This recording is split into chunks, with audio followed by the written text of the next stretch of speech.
नमस्कार, आप देख रहे हैं बियॉन्ड बॉर्डर्स और मैं हूं अनुज। पाकिस्तान और तहरीके तालिबान पाकिस्तान यानी टीटीपी में भीषण जंग हो रही है, लेकिन यह जंग सिर्फ पाकिस्तान और टीटीपी भर का नहीं है। जंग का एक सबसे बड़ा सिरा भारत और पाकिस्तान भी है। अमेरिका और तमाम दूसरे पश्चिमी देश भी हैं। वो कैसे हैं, आगे इसे समझेंगे। बाकी पाकिस्तान के जिस इलाके में जंग हो रही है वहां कई दिनों से जंगी माहौल है। बस दिशा जरूर अफगानिस्तान से अमेरिका के निकलने और तालिबान के सत्ता में काबिज होने के बाद बदल गई। आगे आपको बताएंगे कि उस दिशा को मोदी, जयशंकर, डोभाल की लीडरशिप में भारत ने कैसे बदला। इतिहास को लगभग वहीं पहुंचा दिया भारत ने जहां से वह निकला था। हजारों साल पुरानी जंग, सेल्यूकस चंद्रगुप्त की जंग, जिसके नतीजे में ग्रीक के कब्जे से अफगानिस्तान वापस निकला था। पाकिस्तान टीटीपी की जंग में दुनिया के लिए एक बड़ा सबक भी निकल रहा है। पूरा एपिसोड अंत तक देखें। बेहतर रीच के लिए इसे ज्यादा से ज्यादा लाइक और शेयर करें। अपनी राय भी जरूर दें, जो हमारे लिए, कैपिटल टीवी के लिए मायने रखती है। दोस्तों, पाकिस्तान जिस जंग में टीटीपी से उलझा हुआ है उसमें दुनिया भर की चीजें दांव पर लगी हैं और अब इस जंग में अफगानिस्तान की तालिबान सरकार भी कूदने जा रही है। पहले भी चर्चा हो चुकी है कि बांग्लादेश जैसे रावण का एक सिर काटना समस्या का हल नहीं है, बल्कि तीर रावण की नाभि को निशाना बनाकर मारिए जो उसके अमृत को ही सुखा दे। अमृत खत्म तो बांग्लादेश जैसे रावण के 10 सिरों का कोई मतलब नहीं रह जाएगा। भारत रावण के उसी नाभि पर निशाना लगा रहा है। दोस्तों, चर्चा है कि पाकिस्तान ने चीन के इशारे पर तहरीके तालिबान पाकिस्तान के बहाने निर्दोष गरीब अफगानों को निशाना बनाया था और एयर स्ट्राइक की थी। चीन ने क्यों निशाना बनाया, पाकिस्तान ने क्यों एयर स्ट्राइक की, पहले उसे एक मैप के जरिए समझ लेते हैं। चीन पाकिस्तान के बीच सीपैक यानी चाइना पाकिस्तान इकोनॉमिक कॉरिडोर का समझौता हुआ है। यह अवैध और लूट का कॉरिडोर पाकिस्तान से होते हुए ग्वादर पोर्ट के जरिए पूरी दुनिया तक ले जाने की योजना है। पहले यह मैप देखिए। चीन के झंझियांग प्रांत से होकर खुंजेरा पास से रास्ता पाकिस्तान को जाता है सीपैक का, लेकिन पाकिस्तान जाने से पहले यह हमारे कश्मीर से निकलता है जो अवैध है और प्रातः स्मरणीय नेहरू जी की वजह से फिलहाल पाकिस्तान के कब्जे में है। वहां से निकलकर खैबर पख्तूनख्वा के उत्तरी और दक्षिणी वजीरिस्तान के इलाकों से होता हुआ बलूचिस्तान में ग्वादर पोर्ट तक पहुंचता है। यह पोर्ट चीन को अरब सागर के जरिए बाकी दुनिया से जोड़ता है। नॉर्थ और साउथ वजीरिस्तान के जो इलाके आप मैप पर देख रहे हैं वह खैबर पख्तूनख्वा प्रांत का जिला है। यह पाकिस्तान को अफगानिस्तान से जोड़ता है। पाकिस्तान को पाकिस्तानी कब्जे वाले कश्मीर से होते हुए चीन से भी जोड़ता है। आज की तारीख में खैबर पख्तूनख्वा पाकिस्तानी नियंत्रण से लगभग बाहर है। वहां टीटीपी का राज है कमोबेश। इसी तरह बलूचिस्तान के तमाम इलाकों में भी पाकिस्तान का नियंत्रण आज की तारीख में नाम मात्र भर का है।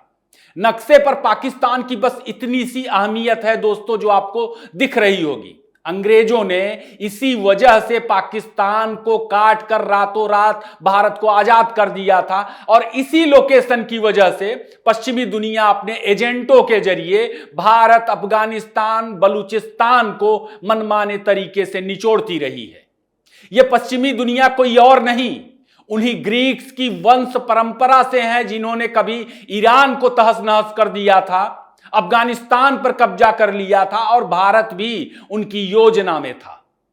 इस्लाम के पहले का इतिहास।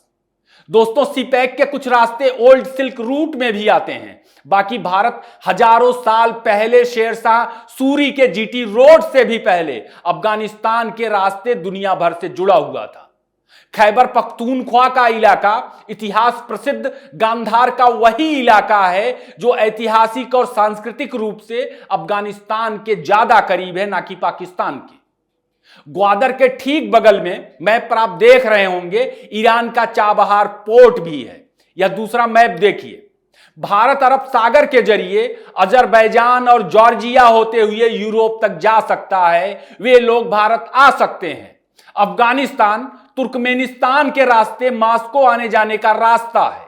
इराक के रास्ते अरब तक जाने का रास्ता है। पाकिस्तान के लोकेशन की जो अहमियत बनाई गई थी इतिहास में कभी, दोस्तों वह लगता है खत्म होने की कगार पर है।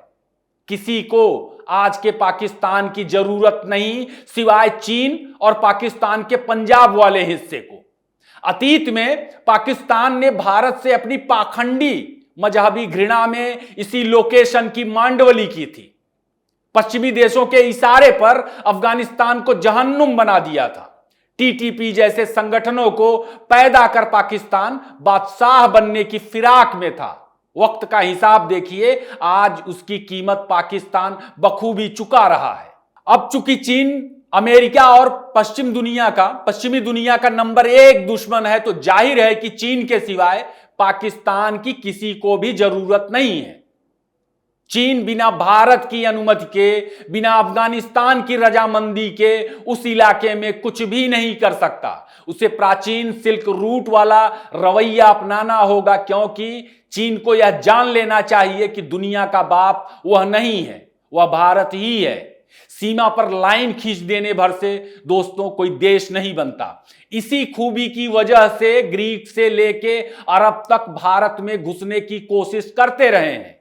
तो वजीरिस्तान में जो हो रहा है वह अब भारत के लिहाज से उसके मायने क्या हैं बेहतर समझा जा सकता है। मोदी ने इतिहास का सबसे असंभव काम बिना गोली बंदूक चलाए कैसे कर दिया, उसे आगे समझते हैं। उससे पहले अफगानिस्तान और पाकिस्तान के बीच, साथ ही पाकिस्तान और तहरीके तालिबान पाकिस्तान के मौजूदा हालात का जायजा भी ले लेते हैं कि वहां क्या हो रहा है। अफगानिस्तान में दोस्तों इस वक्त हर एक आदमी पाकिस्तान के घमंड को चकनाचूर करने पर आमादा है। अफगानिस्तान के अलग अलग इलाकों से 15,000 लड़ाके निकल चुके हैं, जो हर घंटा बीतने के साथ पाकिस्तान के और नजदीक पहुंच रहे हैं। हालांकि अफगानिस्तान तालिबान खुद को पाकिस्तान तालिबान से अलग मानता है। अफगान नाराज भी इसी बात को लेकर हैं कि टीटीपी के बहाने उनकी संप्रभुता पर पाकिस्तान की तरफ से हमला किया गया।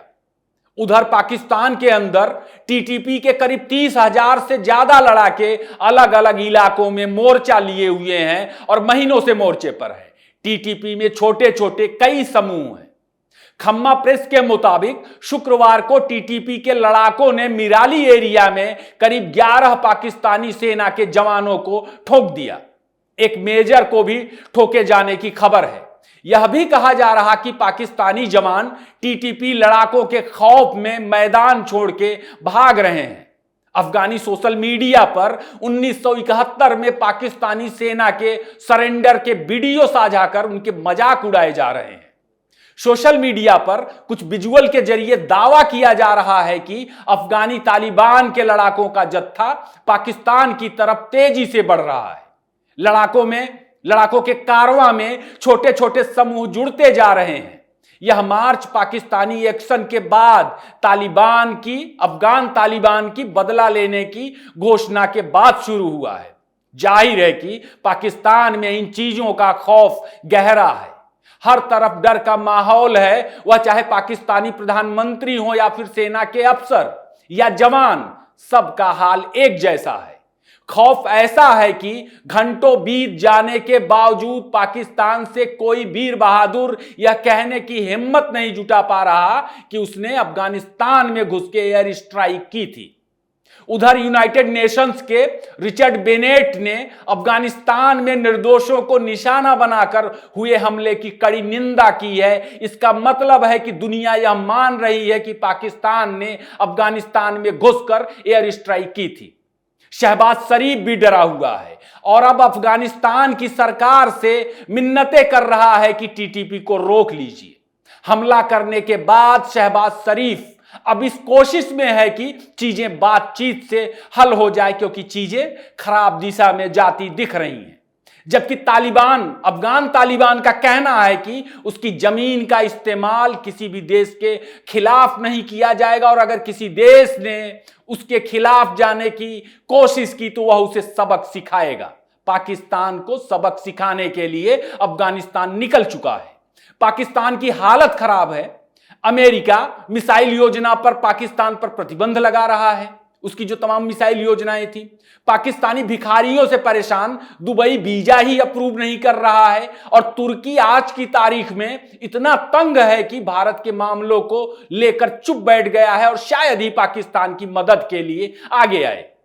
ईरान पाकिस्तानियों को खोज खोज कर बाहर निकाल रहा है। कोड़ में खाज यह है कि अब 20 जनवरी को डोनाल्ड ट्रंप अमेरिका की सत्ता में आ रहा है, जो हर हाल में चीन को रोकना चाहता है। और जाहिर है चीन की जिस अर्थव्यवस्था को ट्रंप नुकसान पहुंचाने का फैसला कर चुका है, वह सीपैक की बर्बादी से ही तय होगा। पाकिस्तान खाने पीने तक के लिए इस वक्त संघर्ष कर रहा है। एक्सपर्ट बता रहे हैं कि पाकिस्तान की हैसियत आज की तारीख में ज्यादा से ज्यादा 4 दिन तक जंग लड़ने की है।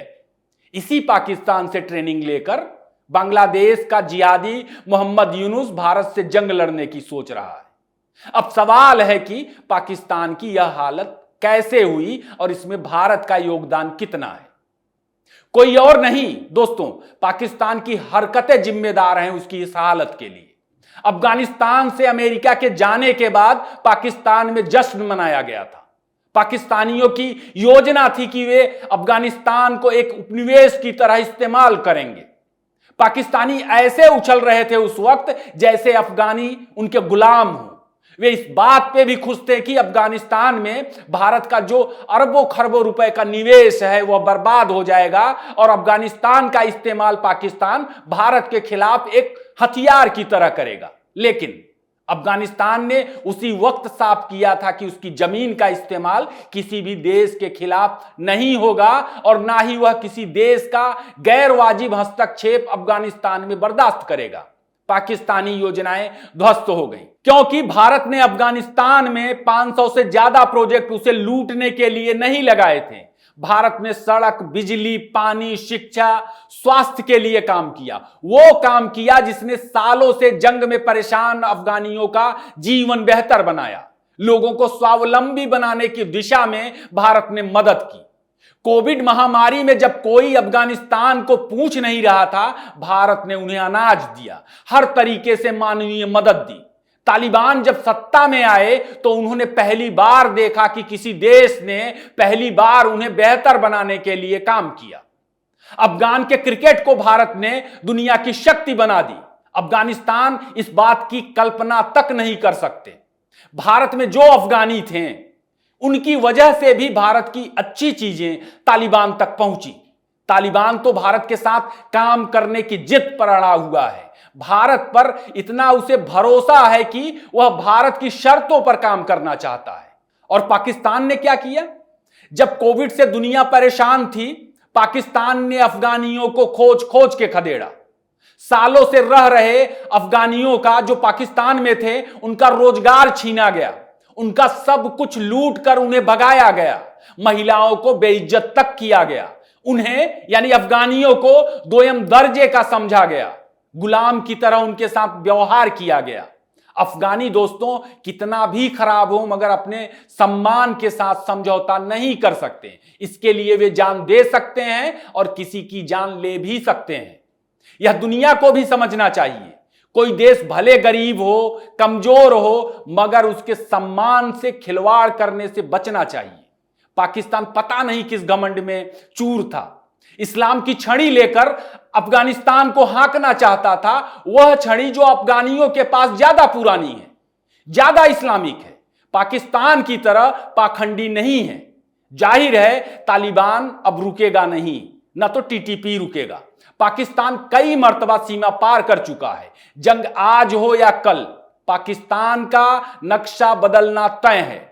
टीटीपी का नहीं मालूम कि वह क्या करेगा, लेकिन अफगान तालिबान अब पाकिस्तान को छोड़ने वाला नहीं और एयर स्ट्राइक का बदला जरूर लेगा। भारत को भी खामोश नहीं बैठना चाहिए। पाकिस्तान के खिलाफ अफगानिस्तान को जो मदद की जरूरत हो वह उसे दे। यह भारतीय उपमहाद्वीप में अस्थायी शांति के लिए बहुत जरूरी है।